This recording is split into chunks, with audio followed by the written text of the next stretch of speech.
Welcome, welcome. Liz, how are you doing? I'm doing well. I'm doing well. I couldn't tell you what day of the week it is because they all seem to blend together, but so far it's been a good day. It is a good day. Liz, I have a bone to pick with you. Just where's my cake? What? Where's Your my cake? cake? Oh God. Today's my birthday. Oh my God, I completely You told forgot. me you were gonna give me a cupcake. Yes, it's here. It's in my kitchen. You just have to It's in the come and get kitchen. it.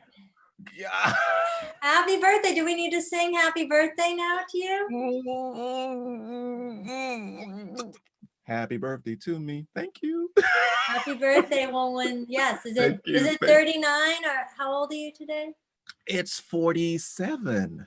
It's 47. 47. Yes. Congratulations. Thank you, Liz. Now you can take after this, you can take the rest of the day off and go I, and celebrate. I never work on my birthday. Never work on my birthday. So I don't consider this work. That's why I'm doing it, right? But I woke up and just laced around.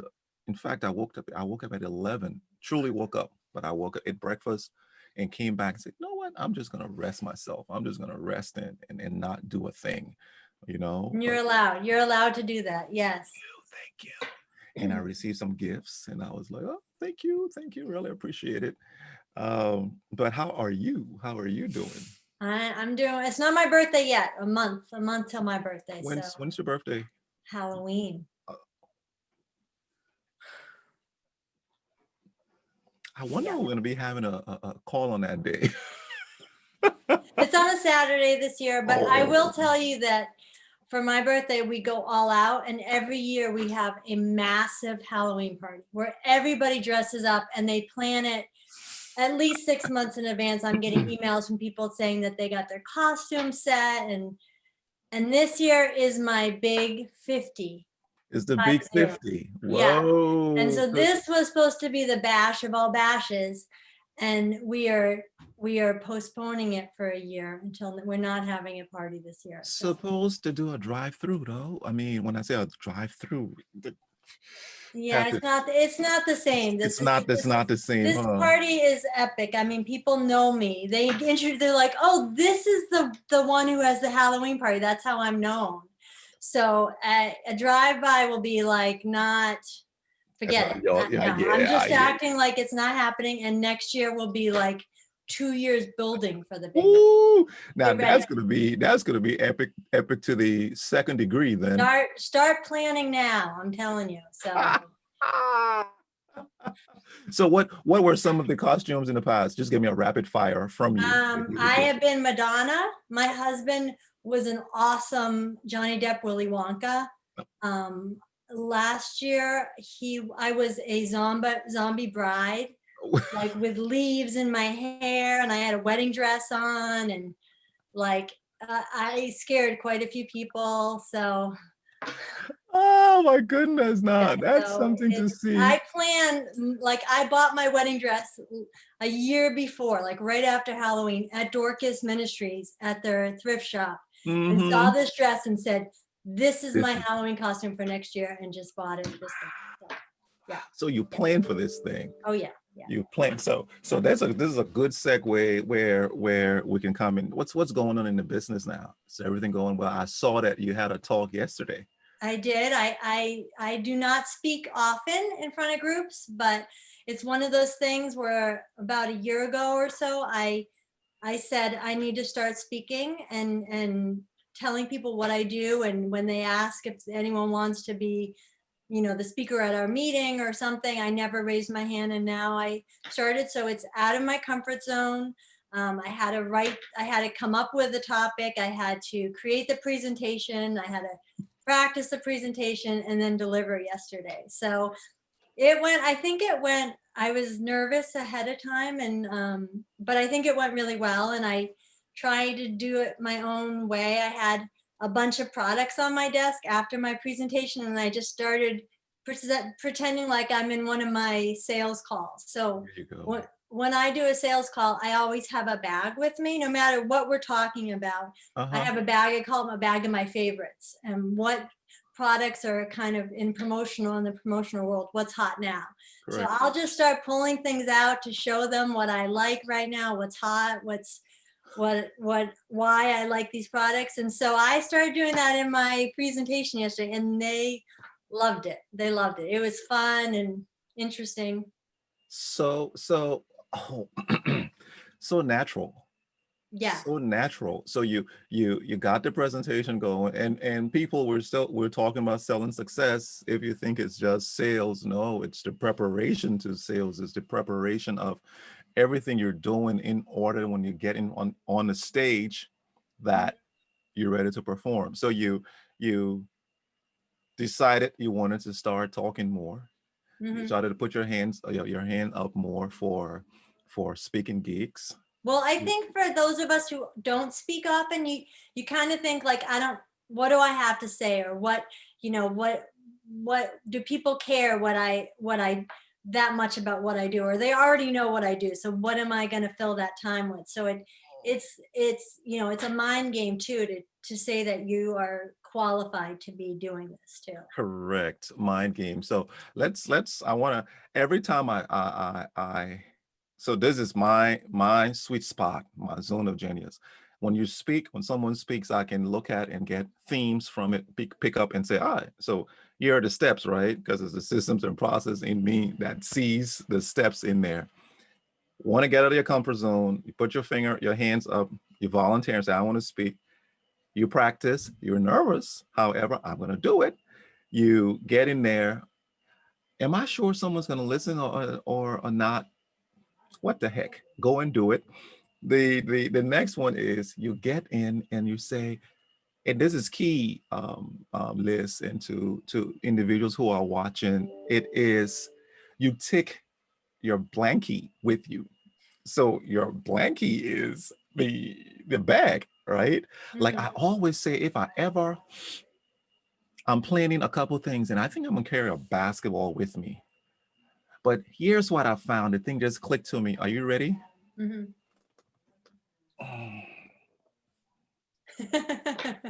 I'm serious. I am dead serious. I'm still looking for her name, but she sits in the office here looking at me. When I'm doing certain things, I put her down and turn her face, towards me. And she's round. She's like a basketball. I can, Mhm. lay up. I can shoot her. Whatever that's comfortable to you, that's your brand. So your bag that you're having with all your goodies, and it is significant to your talk, because not only are you, and here's the thing about it, Liz, you aren't, even though you're selling, but it's so natural to you that you want to share what's hot and what's not. And you say, oh, I like this. And something's telling me that's an HSNQVC move. Well, I mean, also you're on Zoom, so everything is two-dimensional, right? And Correct. if I was giving a presentation in person, I probably would have some items with me. So why not share those instead of just showing a picture? I That's have them true. all here, so why not be able to show it and talk about it, and almost like you can touch it, but Yes. yeah, Yes. it gives it that, gives people a chance to see what I do. That's excellent, Liz. That's excellent. Another thing. So when you say that in the business, and you told me something earlier, and I want, um, what happens with your? You told me there were three things that your business runs on, and it's not the same three for everybody. It's not the same for everybody. You told me one, cold calls, two, emails, and the third, word of mouth. What happened? What happened this week? So I got a great order this week for dye supplement, for custom branded masks, face Okay. masks, and I was so excited. It was one of those orders where she knew what she wanted. I sent her the pricing over. We talked on the phone. She asked me if what I recommended. I told her why this mask is the best mask and how it's my favorite, and the quality, and everyone loves it. It's comfortable to wear. And I had a virtual created instantly for her where I did her artwork and sent it over. And 5 minutes later, I got an order, $5,000 order. And, and I thought about it and I was like, of course you say, I wish every order was this easy, right? But but I thought about where that order had come from. How did I get that order? And Tell us.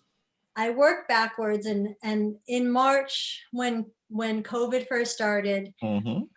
I started getting inundated with PP emails from all my suppliers, and I have to go through all those and figure out which products are worth it and which are I don't want to deal with. And I kind of Right. picked out the products that I thought were good quality, that were a good price, that the turnaround time was good, and kind of had that list of items that I thought I could share with my clients. And I started following up individually with each client over email and just saying, hey, just so you know, this is what I'm doing. You know, when you're ready to get back to work, everyone's going to need masks. I knew it then, and I just Mm-hmm. shared that with them. One of my bigger clients responded, ordered, took a chance, ordered, I think 500 masks or Mm-hmm. something. And and and I was so grateful that he took that chance. Right. He's in the meantime, he has sent me pictures to post on social media of his guys wearing the People masks. wearing. And Gotcha. but this woman that ordered this week had one of his masks. She had one of the ones. He had given her one, and so she had it and she saw it, and that's where that order came from. So So let me get this right. It's a long haul. mhm. It's building a relationship. You calling in, emailing, letting them know this exists. The foresight to know that, these PPEs, when people start to go to work again, they will need it. So let me look in. And then there's also you touching the product and looking. So do this send the product to you to I Yeah, I feel, can get sometimes I ask for a sample? sample to get in, but I just knew that this mask was different than others. It's adjustable. It has the nose guard. I just knew that it was, and instead of sending out a mass email, like a MailChimp or something, I sent a personal email to each client where I asked how they're doing, if there's anything I can do to help. And I just said, here's some products that I think you're going to need in the future. And makes me want to think, does mass emailing work in 2020? Do you think it works? I mean, and let's remove you because you don't do it, but what do you think? Does MailChimp work in 2020? And does it depend on the kind of business you're doing? I mean, I do it sometimes. I have MailChimp and I send it, and I feel like you get addicted to checking those. It's nice that you can see the statistics. You can Right. see how many people opened this email, Hmm. this person clicked on this email 5 times. Why have I not heard from them now? So is that someone I need to follow up with? Why do they keep opening it but not doing anything? Yes. So I think it depends on what you do with the information you receive. I think you can't be passive and just think that you're going to send this email out and then you're going to sit back and the orders are going to roll in. I mean, you might get a couple, but you have to take that information you receive and figure out how you're going to follow up on it. So the strategy, so you see, we're jumping, and this is what we talk about. We're about to talk about selling. We are talking about selling success, and in the conversations, we are getting information and rolling, going with the flow. The So marketing, mass marketing works sometimes, doesn't work.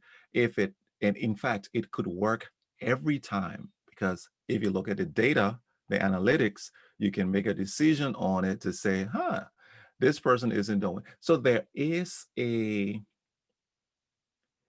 a process that needs to be added on top of your email marketing campaign, Mhm. which is when you have the campaign, look at the analytics. Based on the analytics, if someone opens 5, 10 times and you haven't heard from them, it kind of means the person may be interested, or they have a cat that just keeps pressing on that button and that Right. mouse, right? Yeah. But they're kind of interested, and there's the next level in your systems and your processes, right? That people who interact but don't do the call to action, the final call to action, reach out personally and reach out to them and get I see you're any questions that I may answer, something that I may show you. So great. And I think even taking it, saying, okay, that was an email. So now reaching out to them in another, pick up the phone and call them. And you don't have to say, hey, I saw that you looked at my email 10 times. You don't have to tell them that, but you can say, hey, I just was checking in, just another way, but don't just use one method. Don't just use email. Oh no, you didn't bring that cold calling in again. No, But somebody that's probably. not a cold call. That's a warm call. It is a warm call. It is a warm call. You're right, but still, somebody's going. I'm going to talk to somebody, and you see that this calling thing, Liz. I think it is so not about the call. Is about rejection. Somebody's going to tell me no instantly in my face, and how am I going to take But it? I think even before the rejection, worry is the worry. I would say 90% of the people I talk to about cold calling, they're worried. They don't want to bother someone. That's why they don't pick up the phone, because they're like, oh, they're busy. I don't want to bother them. So if they're busy, they're not going to answer the phone, right? Correct. So, and what I do, I have to actually do it in my head before I pick up the phone and remind myself that the reason I'm calling is because I am there to help them. I'm here to help. I'm not here to bother. I have something that will help them. And I have to, every time I have to tell myself that, to remind myself, because you automatically think I don't want to bother them. So the queen of cold calling says that she goes through the same process too. She Mhm. goes through the process of, no, I'm not going to bother. I'm here. So every single person, it's action. It's the Mhm. perspective, right? It's how you perceive it, how you process it, and how you act on it. Because you could be the same one that says, "Nah, I'm not going to call them. I'm not going to do it." I'm going to start practicing that. Yeah, I because then if you in your head think, "Oh, I'm afraid I'm bothering them," that tone is going to come through when you call, and you're going to start apologizing Ooh, that's terrible. before you even get to why you're calling. So you That's have terrible. to change your mindset before you pick up the phone. So this leads me to something that happened in my business last week, and turned out, I saw results this week. So I worked on, and the best is, I'm going to preface this with the best customer you have is the one you're working with right now. The best one you have, that's your sure customer. Work on that customer. Yes, you can think on bringing in, the pipeline, having your branding and your marketing to bring in prospective new customers in, but the best one is the one who is paying you right now, the one who knows the service you are providing, which means that don't give them no run-of-the-mill service. It's quality. It's integrity in how you're engaging with them. So once they experience it, it's a done deal. You don't have to sell them anything in terms of I can do it. It's offering other services that you have. So I complete the service with a client, and I tell them, thank you so much for how we worked on this. Here's what I can offer you. There's the project management aspect, and there's the leadership mentorship. In the process, we'll do X, Y, and Z. And I told him, the two pieces, and says, think about it. And if you're interested, I would truly love to send you an agreement for you to read. And if you want to join, just go ahead and sign. I I sent him an agreement this week. He sends he sends it signed, both of them signed. Both of them signed and saying, when are we going to start? And I'm like, wow. So most of who you have in your business now, they are already they what do you do with your clients that you already, there are some clients you've been working repeat business, right? What's your Mhm. process in that, in showing them, what's new, what's next? So I always try to follow up after their order is complete and check in with them. You're a little afraid sometimes to do that because you're once again afraid of if there's any negative, like, Yes. the order's done, great, okay, pay for it and let's be done. But I always like to check in and ask them it was as great as they had expected, and make sure that they are happy with the order. And then I say, and if there's any projects in the future, please let me know.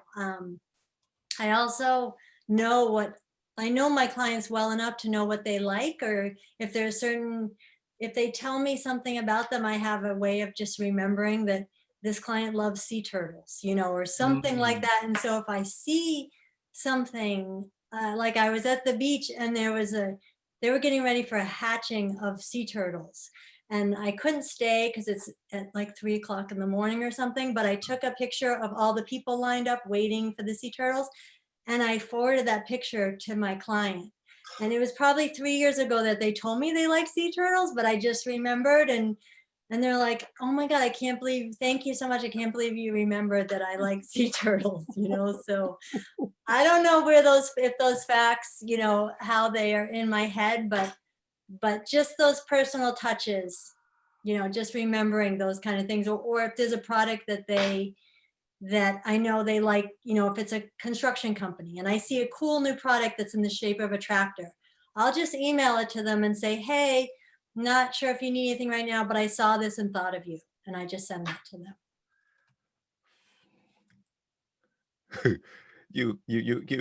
Oh my goodness, Liz, I'm excited about it. So let me tell you what I heard.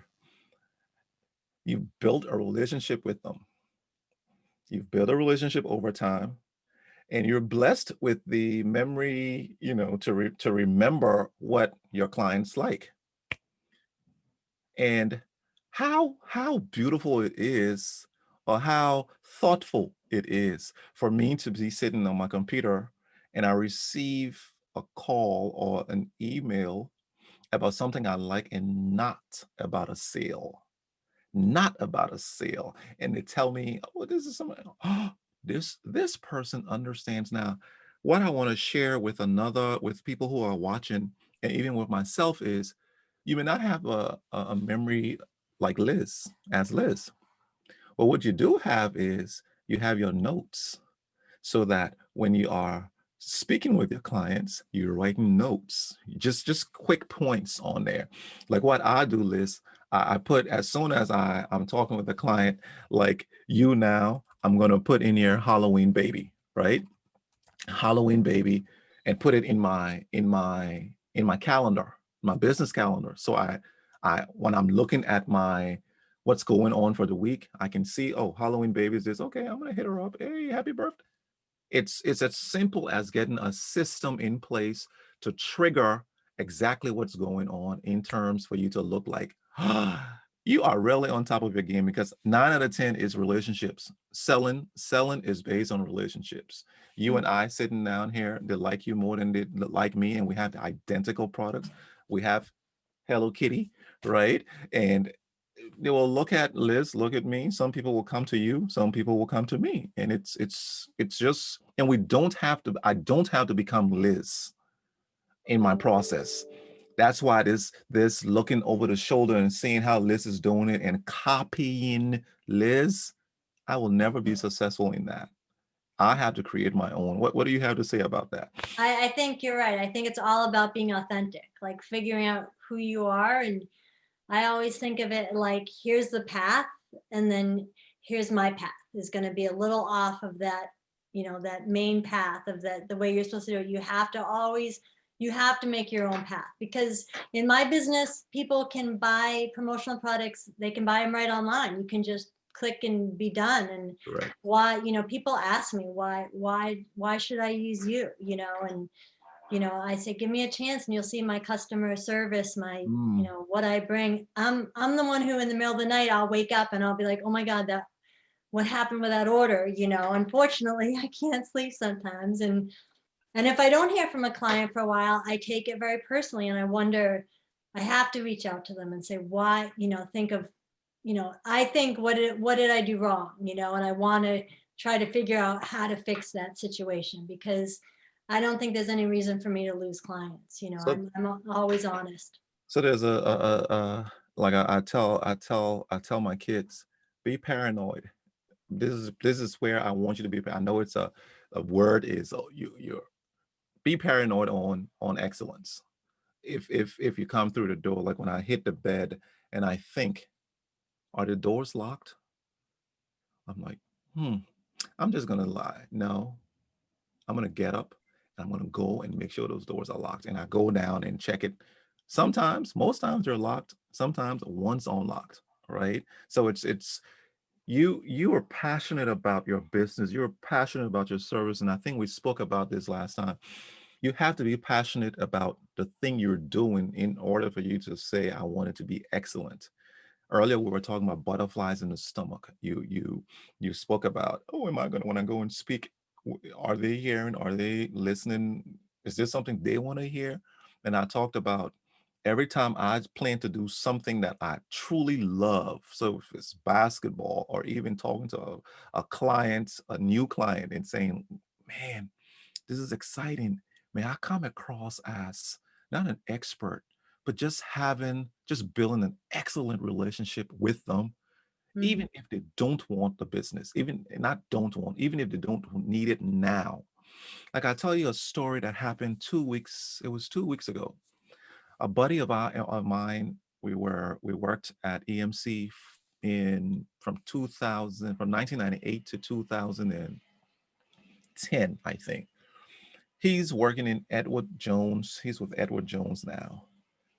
I sent him a YouTube video of one of the shows, and he goes, "Is Wulwyn? Does Wulwyn want to sell me something?" And I didn't want to sell him something, anything. He hits me back, "Hey, let's get together." I'm like, "Okay." I say, "Does he want to sell me something?" Edward Jones. Dude wants to sell me something. Nah, he doesn't. Nah, you know what? I went in skittishly, looking, to see. We get on a Zoom call. Wes' name is Wes Seifert. Wes is talking about, man, how's the family? I haven't talked to you in a long time. I'm like, yeah, how's yours? Not one moment did Wes or Wulwyn talk about strategy and process or financial systems, financial instruments. We ended up leaving a call so refreshed that we found out what we were doing. And you know what? In the future, something may happen. Great. Take care, Wes. Bye. Mhm. That's what building relationships is. And if I can ask you this question, when you first started this business, you had you had contacts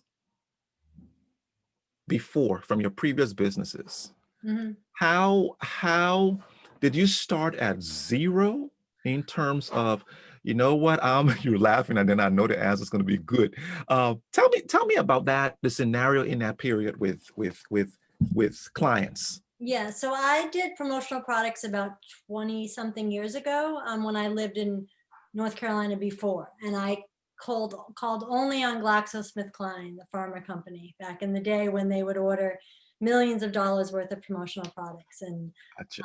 so when I started back 5 years ago, the company I work for is based in Greensboro. They have a big presence in New York, New Jersey, Charlotte, Greensboro, but had no business in the triangle at all. There was nothing here.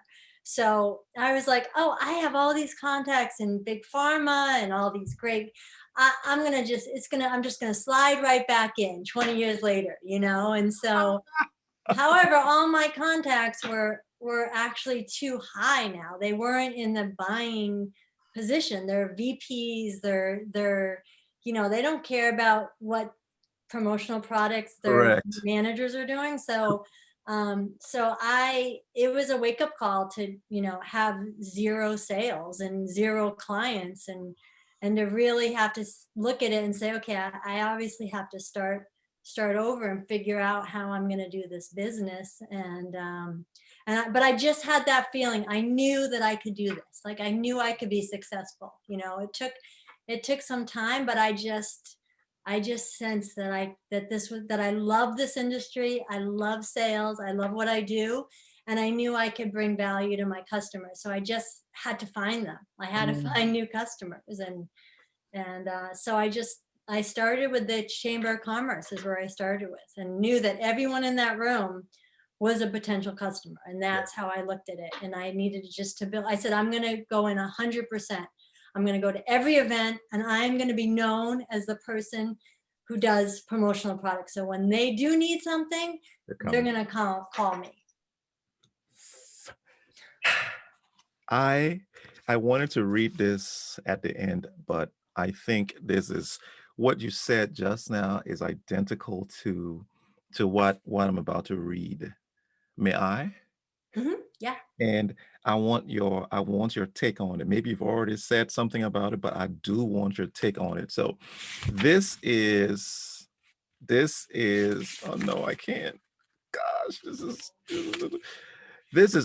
Mandino, the greatest salesman in the world. Have you read this book?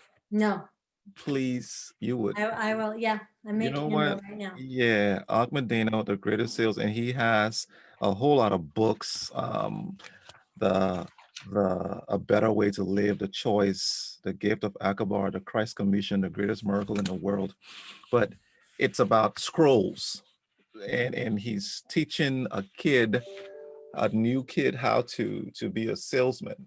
And this is the view from the kid who received the scrolls, and he's unfolding these scrolls, and he says, I will persist until I succeed. This is scroll mark number 3.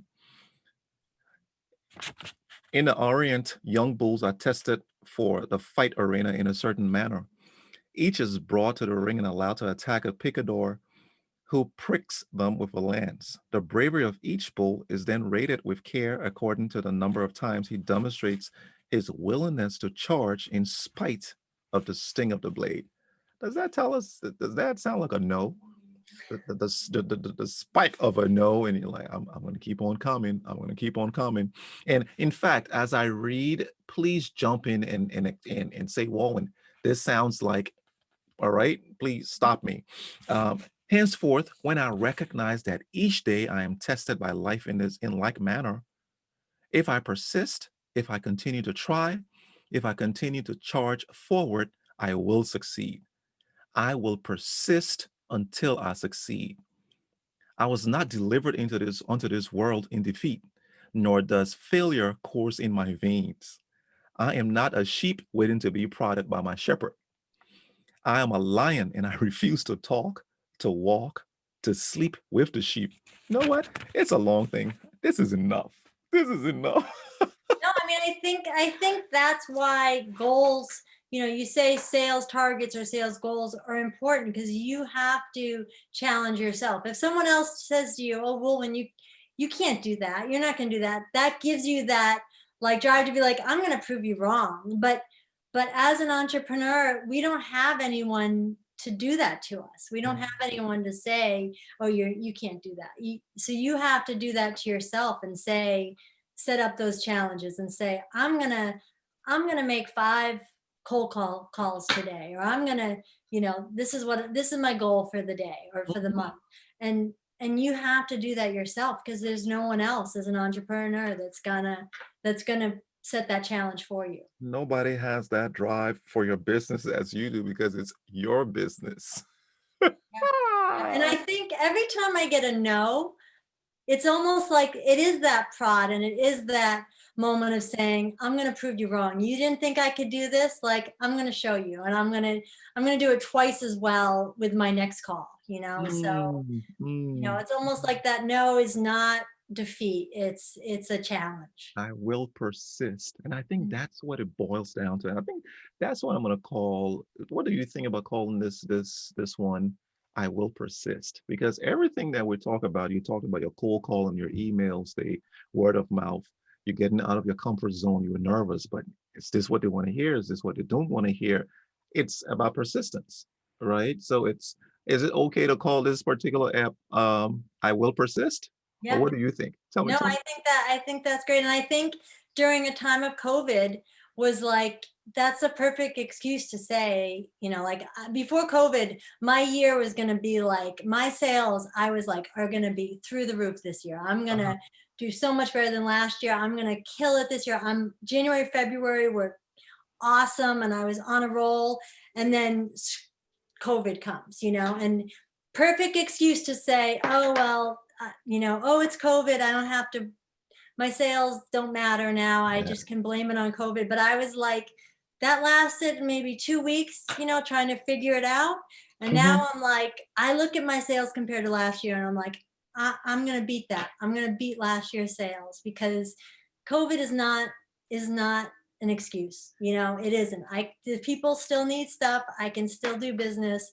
And I thought I can just I'm gonna throw this year away. I'm not gonna worry about it. But now I'm like, once my sales started picking up, I was like, I can do this. I know I can do this. So I remembered I remembered you put something out a while ago with the PPEs.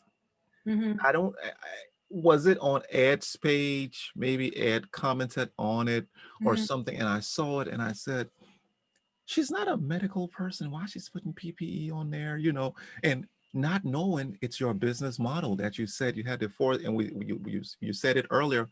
I saw that when people would start working, they would need this thing. Yeah, The I felt ability, that urgency that I knew people were going to go back to the office, and I said, they're going to go back and they're not going to be prepared. They're going to think they can just, 2 days before everyone's going back, they're going to just go back, but they need Mm, to be prepared. They're going to need like some of those the plastic dividers. They're going to need masks. They're going to need hand sanitizers. And I truly worried about them. Like I don't want them to miss out, and I don't want them to be late. So I had that sense of urgency with them. the ability to pivot also, where your plan in the first January and February, where I'm going to do X, Y, and Z, and then COVID hits, and you say 2 weeks of, what am I going to do? You're looking at your strategy, you're looking at your processes, and seeing, okay, what am I going to do? And boom, you get it, and you go. Now, some people who are you watching you give yourself time. What's your so I tell my clients, you should have a visioning session with yourself on your business, about your business. How did you pause? I know the pause was a pause from external factors, but in your business, what's your visioning process about what's next? What's next in the next 2 months, 6 months, a year? Do you do that?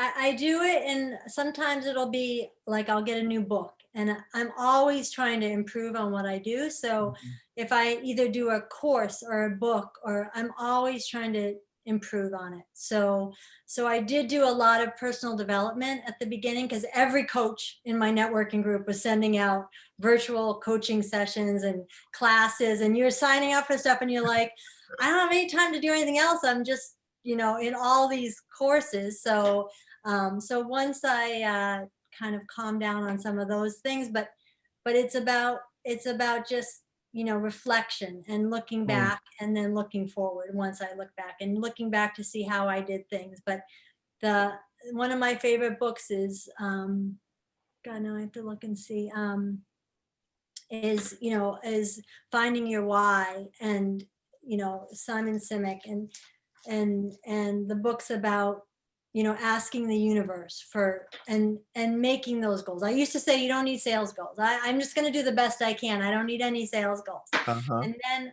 I read about asking the universe, and you need a number out there to put out there, and once you put that number out there, however big it is, Mhm. that's your goal. And that's what I was asking the universe for, was that number. And that helped me to just say, okay, how close am I? I don't have to hit that number.